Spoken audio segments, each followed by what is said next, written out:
The people who lived here all fled in fear of beheadings, abductions and rape. Their towns in northern Mozambique had been taken over by an armed group called Al-Shabaab. Rwandan soldiers supporting Mozambique's government fought to recapture the towns back in recent weeks. It took us to see the places they now control. Nearly 1 million people have been displaced since the conflict began 4 years ago.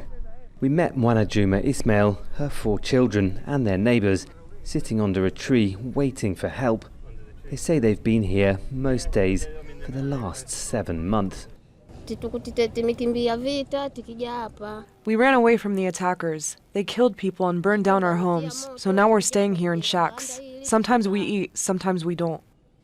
People hope things will soon get better. We have been getting a bit of food, but it is calm now. What we want is the government to help us go back home. There's not much left of many people's homes. The fighters responsible have fled into the bush.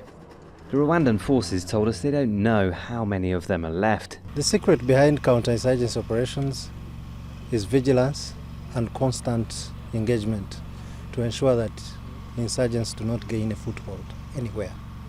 Detach the enemy from the population, and that's exactly what we're doing. They say the armed group is now also cut off from the ways it used to make money.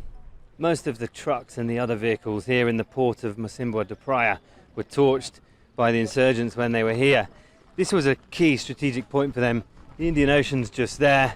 They could smuggle gems out. Heroin was coming in and also weapons. Rwandan troops took over the town just a few weeks ago, and now Mozambican troops have a camp here.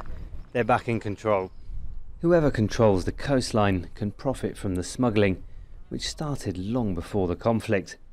But even greater riches lie offshore, about $20 billion of natural gas. French oil giant Total suspended its contract here and abandoned its camp earlier this year when the attacks came too close. Mozambican rights groups suspect that gas money will ultimately pay for the foreign military force, but the Rwandan government says it's paying the costs. This initiative could get bogged down into a quagmire if it is understood by the authorities and their partners that there's only a military solution.